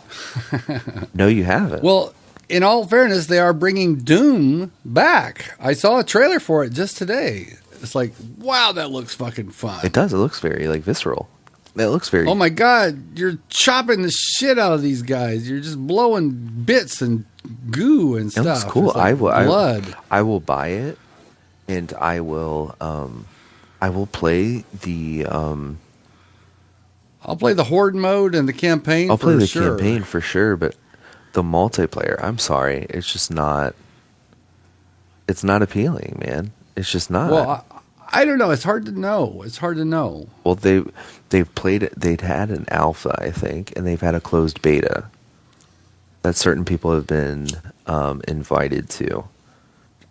And from what I see, there's like there's abilities like double jump or something like that, or boost or something like that. You know what I mean? But they have a lot of like on map pickups and stuff like that. And there's this one where you get into like this hell warrior or something like that, and you just can eviscerate the competition, and that's cool. I like that, but I just don't think it appeals to the modern gamer. The modern gamer, it's stupid to think that COD does not have some sort of control on the industry, because it's 100% true. I mean, okay, there are leaders in the industry, and right now Call of Duty is one of them, and it will continue to be until the status quo is changed. I don't know what it's going to take to change the status quo. I'm not that forward thinking, like, as far as games go. But if there was somebody, it would be Destiny. I just don't know how the PvP... Well, they fucked up the competitive side of Destiny so bad that it just... Oh, they don't care. They don't care about that shit. They really don't. Like, the way their game is played is so non-competitive. Don't get me wrong, there are good players, and there are players, and there's a different levels, just like there is in any other game. There are different levels of competition, but as far as from a competitive game standpoint, you could watch it, and it would probably be very fun to watch at a high competitive level, but I don't think the modern person would look at that and say, hey, I could recreate that myself. Because there's too many factors at play. Like, I think watching somebody like Ninja, who was very big into streaming it, and watching him play the beta would be very different to me playing it. I could never recreate what he does. You know, whereas if we went on to Call of Duty, I might be able to recreate some of those clips that people have, because there's not as many factors at play. If you get, it's hard to explain, and I'm not explaining it very well. If you use the word sandbox, I'm gonna fucking slap you right through this computer. There are things I don't know what the fuck a sandbox is. I knew I played with one in kindergarten, and it was like, I understand, like, they give you these items to play with and you build your world based on it, right? That's basically what they're talking about. It's an overused term. Only dipshits use it. Only dipshits use meta, sandbox. competitive or whatever. Like if you say competitive to me, like it's the same thing as saying sandbox. Like, you have to have an open sandbox. It's like if you're saying competitive, how much have you earned? Right. What was your what was your take last year? Oh my God, that's what me and Dell had a argument about. That's what it was. It was that. It was exactly that. I was like, you talk shit about competitive all the time. How many tournaments have you gone to? And I'll say this to Major. Okay, I will never talk shit to Major. Reason being is because he put himself out there. He's gone to Smash tournaments. He goes every weekend. Right. Every fucking weekend. I have nothing but respect for those guys. He gets on some kind of a train and goes into some town, I don't know how Europe works, but yes, that's what he does. He gets on a train and he just goes, man. He's going to some sort of world championship where all these dork virgins are going to play fucking Falco characters against each other and shit and do double dashes and whatever the fuck it is, wave twisters. Hey, I think it's great. I think it's great. It's great and it's fun to watch, dude. And I could never do anything that they are doing. I could never do it. Like I would never be able to recreate what Major does. So I would watch and I would be in awe. But the thing is that he's putting himself out there. There are people like Happy Zoo. There are people like from Beyond Entertainment, from all different sorts of stretches of the community or whatever, that have so much to say about what it takes to be a competitive player, but have never gone to a single tournament. Yeah. Like how about this? I have participated in more Halo events in 2013 to 2015 to now than Dell has his entire life. Okay, shots fired. Okay, that's not even including the shit that I've done it like through EGL and MLG and stuff like that when I was on a team. You know what I'm saying? Like not including those events. Not including the FFAs, not including local tournaments. Okay? I'm talking about from Halo 4 on. When Della was on the scene, I have gone to more tournaments than he has. And I'm old as fuck. And I don't consider myself competitive. So he has no right to call himself a competitive player. Ever. He's never competed. So that's my take on it. And I'm pretty sure that if you were to ask most of the pros, especially like, let's say, respected players like Gandhi or Walshy or whatever, they might say it for PR, but in their minds, dude, they would say, no, that's not a competitive player. You play online. Play online. Is like, I know Call of Duty has like game battles, which is like, it's like, that's kind of, if you want to become a COD pro, that's where you start, is game battles. Yeah. And you work your way up the ranks, and when you are good enough with points and stuff, in that, pro teams might take a look at you. Yeah. Like a guy that I used to actually talk to in the Call of Duty competitive community was Fizzerp. And he does a lot of money matches, and he was on a competitive team for a while and then got dropped. And then he started doing game battles because he realized that money 8s, is what they're called. Money 8s are more lucrative than him just traveling to tournaments.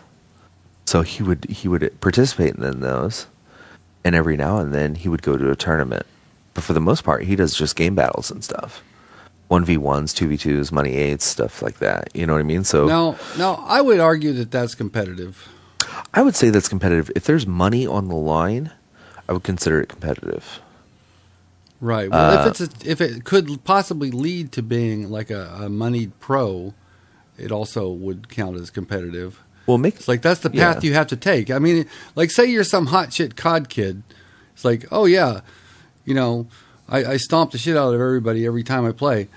Like, okay, well, how does that kid become, a pro? I mean, how it's like, well, okay. I want somebody to look at me. So early on the Halo scene, this is how it works. You go to local tournaments. Like here, I had Net Gaming headquarters, and I got sponsored by them.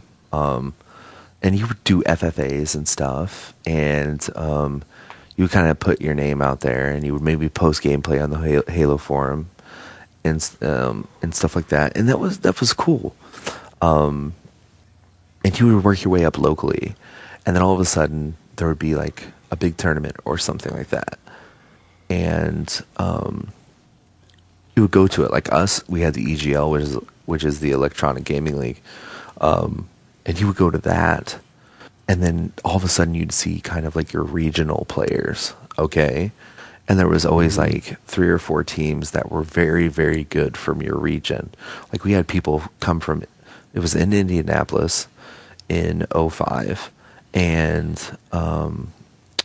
we had people coming from Ohio, and I don't remember exactly who it was, but we had Michigan people, we had Ohio people, which are some of the best talents as far as Halo goes. And you would kind of do the FFA tournament to kind of prove your worth, okay? And so I worked my way up and placed top 5 within my first FFA and stuff. And so you would network naturally. Like what would happen was you get these nerds together, and we'd bond over Halo. And next thing you know, you're exchanging AOL instant messenger names and stuff like that, so you could chat, set up practice time and stuff, and then you would have your local noobs that you would practice against. So a bigger team or a bigger person would come up to you and say, hey, do you want to practice and stuff like that? And you would be like, yeah, okay. So that would become your practice noobs and stuff like that, okay? So once you work your way up from practice noob, you would still play in local tournaments, and then all of a sudden you would perform at like a local MLG, and you would get invited. You didn't just pay money to throw down. You didn't throw down money and say, okay, I'm an MLG now. Like, you would have to get invited by a team. It wasn't that easy. And you would have to work your way up. Like, I had to participate in 21 tournaments before I got to my first MLG. So, and then I only played like 3 tournaments, and I was just done for my career. So yeah, I mean, yeah, as far as competitive gamers, no, somebody online that plays strictly online is not a competitive gamer. I would never consider them competitive. They're all casual. Competitive players put something on the line besides their online accolades. You know what I mean? They put money on the line. They put time, investment, stuff like that, travel, other things like that. Yeah, so game battles, could that be competitive? Yes, it could be, because they're risking something. You paid probably to get into the ladder in which you're in. The people that you're competing against, you've paid to get entry into it. That's competitive. You know, playing online, that takes nothing. That takes nothing but time. That's it. Right. So yeah, when people talk about, I've been a competitive gamer since, no, you haven't. I was a competitive gamer, and I didn't see you. Okay, so you weren't there. Okay. Well, I'm not going to argue too much about competitive gamers, because I am 100% casual, filthy casual. Bro, I'm a definite filthy casual. I love it. But when I'm playing, it's like I'm competing in my head. My thought process is, it's like, God damn it, we're 2 down. It's like, if I can just like stop getting killed over and over again. It's like, okay. Yeah, I think that's everybody's conundrum at that point is.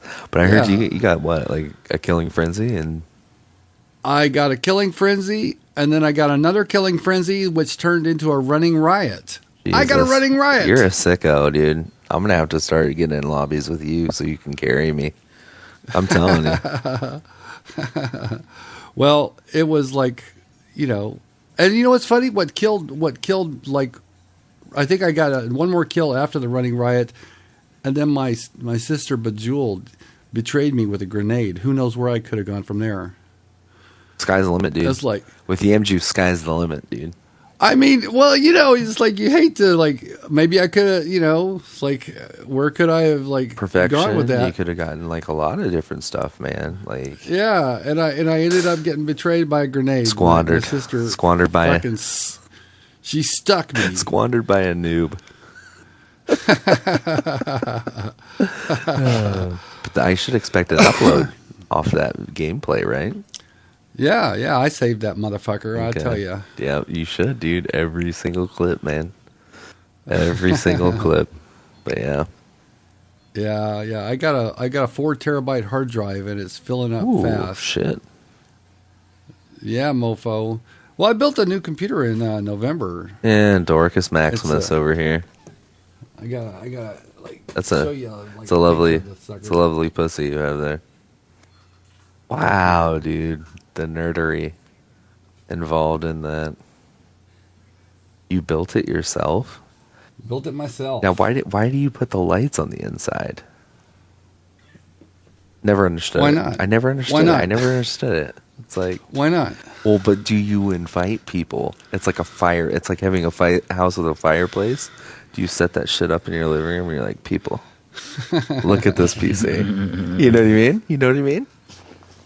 Well, I don't know why. It's just like nowadays when you build your own computer, it's like it just costs barely more to have it with lights than if you didn't have it with lights. Right. And it's like a case with a glass window is just barely more expensive than a case with a solid thing. So why not get the glass window and the lights and all that fun stuff? Yeah. I mean, that's cool. I understand. I totally understand. I'm just giving you a hard time. There you go. I love it. Rocking a Skylake 6700 and a GTX 980 video card. That's probably pretty powerful though. It is. If if one of those PC Master Race guys had this rig, they would be drooling. But I just use it to find out what the temperature is in my town. You should post that every single day. You should be like, finding out temperature from my, you could be running the highest shit. Like Battlefield 4, fucking ultra settings. Like smooth as shit. And it's just like, well, I'm on Google Maps today looking and see what my neighborhood looks like. That's cool, though. So, okay, but your interest in PC games is what on a scale of 0 to 10? 2. It's a 2. Yeah. I mean, I don't know. Maybe it's a 1, to be honest with you. I mean, I'm a console guy. Yeah. But you know what? Having a good computer makes rendering videos easier. Oh God, yes. Editing them. Yes. I mean, and so we do put out a video every single week. So, I could claim it's for YouTube. There you go. Good shit. And I'll tell you what, watching YouTube videos, it works like a charm. It's a breeze. It works like a charm. Yeah. But man, I don't know. Maybe one day, but I doubt it. PC just doesn't have any games I want to play. CS slow? No, thank you. Like toxic? Yeah.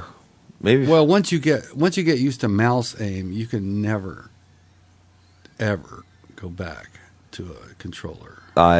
Dude, and you told me a dirty secret that nobody is supposed to know.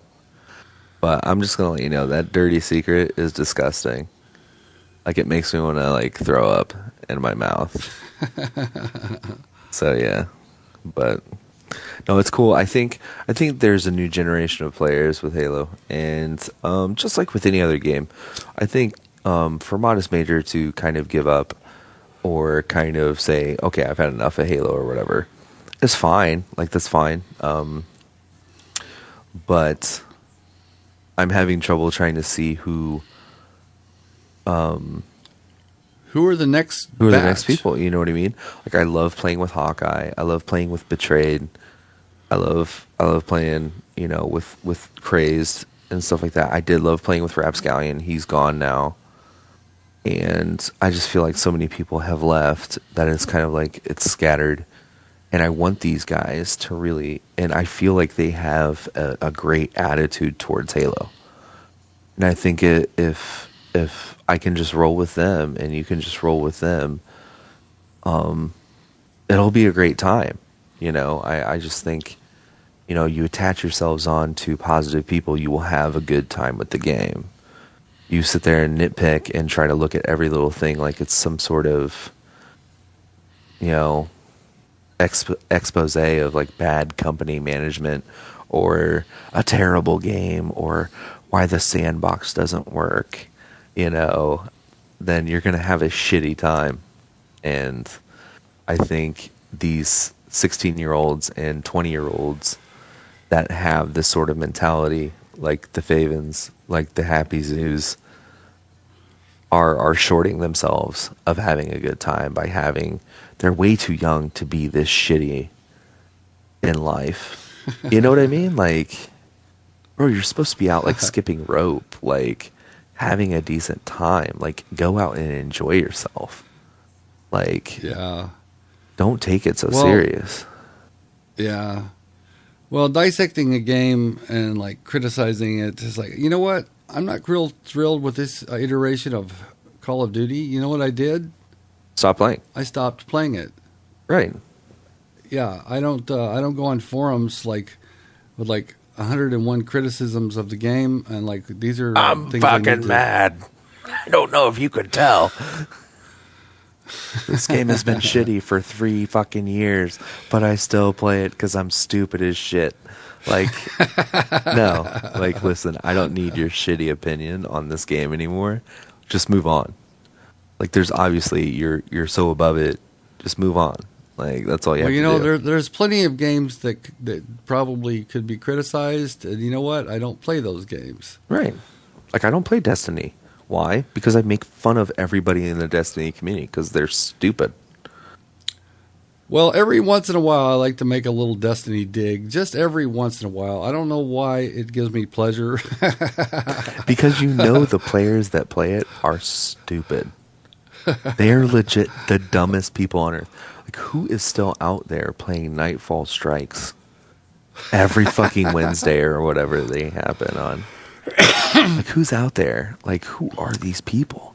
Because there are people that are still waving that Destiny flag like, yeah, this is the best game ever. And it's like... But you know what? Thankfully, over all this time, it has died down quite a bit. I remember my YouTube sub box. Every fucking Friday, I would get like 6 different people's videos of like what the fuck Xur is selling. Yeah, it was so god awful, and it's the worst, man. Because it's like, yeah, it's like, how many Xur videos do we need? Can't we just promote one guy in the entire community? Just be like, all right, dude, this guy is the Xur guy. Like, this is what he's gonna do. No, all 6 of us. Let's bang this out. And Halo has that. Halo has that with like Ready Up Live and Chief Canuck. Like, they're friends. I think Chief Canuck like works for Ready Up Live, but doesn't work for Ready Up Live. But they're like best friends. I don't know. There's some big and semi big Halo channels, but it's nothing compared to Call of Duty.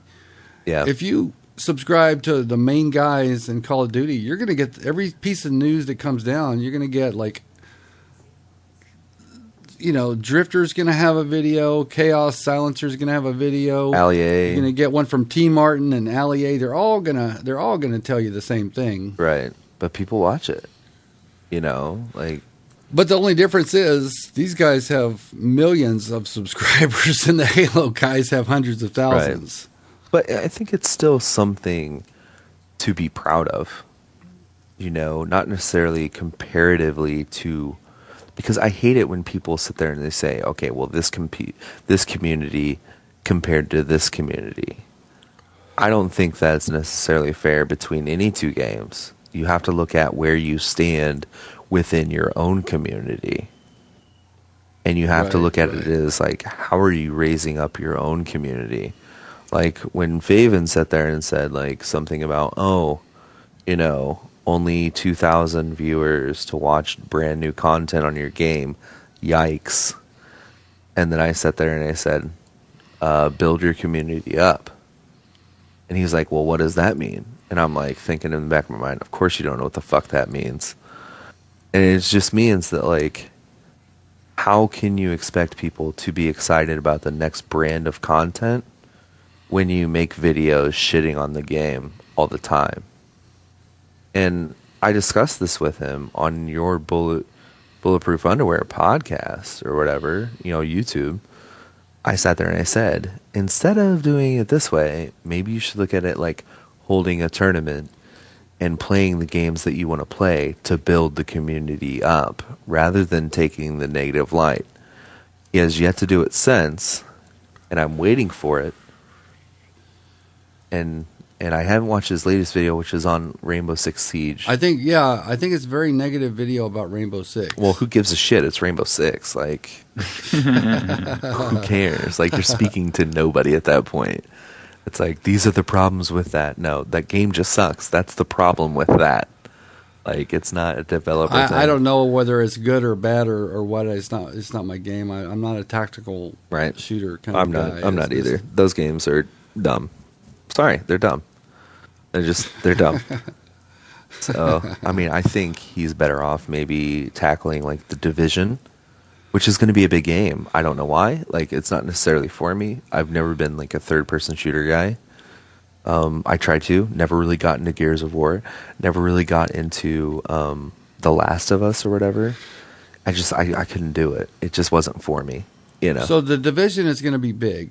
I think so. Agree on that. It's going to be big. Is it going to be Destiny big, or not quite that big? No, I don't think anything's going to be as big as Destiny or Destiny 2. I think Destiny 2 has the capacity to be a game of a generation. I really do. I think it does. I mean, I think they kind of shorted with Destiny 1, and they withheld some stuff, and I think they played the cards really close to them. That way we didn't know exactly what content we were supposed to get exactly. We had an idea. But now I think they've kind of scaled Destiny 1 back, taken some of that end game content, cut it off, and now they're putting it as the start of Destiny 2. So that way, that's going to be gigantic. Destiny 2 is going to be enormous. And rightfully so if they do it right, because Destiny as a game, performance-wise, was not that bad. Like, it felt good, right? Like, when you played it, it felt smooth. Like, it felt pretty good. Some of the hitboxes and hit detection was a little off. Yeah, it was about as smooth as a 30 frame per second game is going to feel. Right. And again, that's something they shorted, and I think that's something that people in the Halo community need to realize is a really great thing, is we have a legit 60 frames per second. And not only does it look 60 frames per second, but it looks fucking good at 60 frames a second. Yeah. Now, okay, so Destiny 2, they haven't actually announced it. Another game that hasn't been officially announced, but everybody knows it's coming, is Titanfall 2. Right. Titanfall 2. I think that's going to be huge. Titanfall 2, I think, is going to be a bigger game. I think it might be going multi-platform, multi-console, multi-platform or whatever. I think it might, yeah. And that'll help it tremendously, as well as just the fact that it was built on a shoestring, and this time it's going to be full-blown AAA. Right, and I think that's a good thing. I think one of the best times I've had in gaming was playing that beta or the early alpha and calling my Titan down the first time and seeing the crackling and like it falling from the sky, and it's like boom right there, and you climb up and it's like, here baby, get inside me. You know what I mean? And it's like and that window closes, and like it's there's on your heads-up display. Oh man, one of the sexiest things I've seen in gaming is that, and the enemy's shooting at you, and you hold up your hand and stop the bullets and send them back. And it's like, that is so fucking cool. So fucking cool, man. And I think it was really great. Very repetitive. It lost a lot of steam. I think they could have done some things, but it's an original game. Like, you want to talk about innovation. You want to talk about the things that brought to the table were just amazing. The wall running, the fluidity in the wall running, the smart pistol, things that were just amazing, that we've never even seen. And you want to talk about innovation, I think that's something that people need to latch onto. Is this is one of the first games that was truly innovative, and I think not enough people latched onto that and said, this is what this game did right. So many people were like focused on the negative, like I said, like, oh, it fucking doesn't have ranks. Oh, it just level 10. Like, that's all you have to do. Prestige sucks. There's only like 7 or 8 guns in the whole game. Right. Which is fine. Like, that's whatever. I think having a small weapon set works very well. Especially in a game like that where it's like you have different factors at play. Like, how does your Titan compare to another Titan? Do you have an Atlas? Do you have a Strider? Like, how does this work? How do you navigate through, like, Titan to Titan? You know, I think those things really need to be enhanced and really brought to the forefront, I think. And I think it's a really... I think it's going to help the next game, and I think the next game is going to be really good. So I think so too. hope So Flex, are you hot and bothered for Titanfall 2? Yeah, I think it's going to be interesting. I think they're gonna figure out what worked and what didn't work, and they're gonna really punch it up. Well, I think something they could explore, which I think would be good, if you could run with me on this, is having more players on the battlefield. Okay, less AI, more players, almost like a war zone, let's say. Okay, but at the same time, like when you call in your Titan or whatever, you're attached to like another player, let's say. So now, one Titan is controlling the movement and one of the turrets, while another person is controlling a different turret to kind of, I don't know, it's kind of like a Warthog-esque sort of thing, to where you have a driver and then you have a gunner, you know, almost like that, where the driver controls the missiles. Or Battlefield, you got a helicopter pilot and you got like a gunner. Right, same thing. I think that is one way where you could include more people on the actual, like, play space. You know, one way you could justify having more people in the actual game and less AI, because that's one thing that I would like to see. Less AI, more people to actually play against. So yeah, you don't get any satisfaction killing the grunts. Right. I mean, it's like, who cares? The grunts are stupid as shit. You got a 10 grunt feed. Great job. Like, you know what I mean? I think that is one way, like, maybe they could research the game to where you could allow more players to be in the actual area of play. Yeah. And actually, well, I think really they've been looking at all that stuff. You know that they're thinking like, what worked, what didn't work, right? And the next game is going to be way better. Yeah. And and they had a lot to build on. They have a lot to, you know, it's a significant game to build on, and it's going to be great when it comes out. Yeah, I think it'll be something to watch for sure. And I think it's definitely on my list of games I would like to see and see what they do. What is the next step? Because I think that is something they really have to do, is add more people in the actual play space. But yeah, everybody's tired.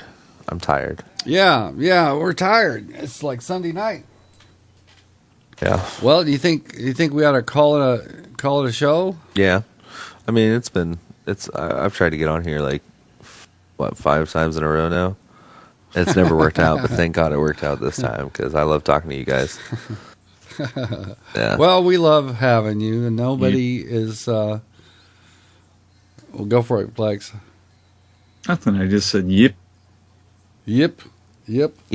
Well, one good thing about having cleanup on is like we just like pull the pin out of him and let him go. Yeah. And that's all we have to do. And It's that's the one thing. Like, guys, like, if people get butthurt by, you know, what I say, just realize, like, I am somewhat dramatic about stuff. So when I call you like an idiot, you know what I mean? It's because, number one, you've probably done something idiotic and comparatively to my taste or whatever. But also at the same time, like, it's for dramatic fashion. Like, you know what I mean? Like, I don't really think you're stupid in real life, unless, like, you are being stupid in real life. But It's hard to explain, but realize like I speak with a lot of emotion, and I think when you're dealing with like genuine thought or unfiltered thought process, that's going to happen naturally. So if you get butthurt by this, sorry, dude, but like, not sorry. I don't know how to explain it. Sorry, but that means you just need to examine your life. Right. Like, don't take me seriously. Don't take me seriously. I'm an idiot, myself. So, All right. So, if you are still watching Bulletproof Underwear, episode number 187,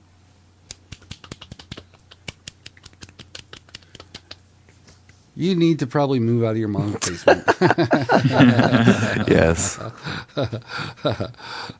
So, I have been your co-host, Yam Juice. And I've been your co-host, Flex. And once again, we would like to thank Uber guest, laconic, iconic, and iconoclastic. Clean up, yeah! I'll be back again. Regardless of whether you like it or not. Is that a threat? Yes. All right, so you know about this next part here. Let me get Clean, down. right? Let me get down here. I always get down. Always get down. Get down, get ready.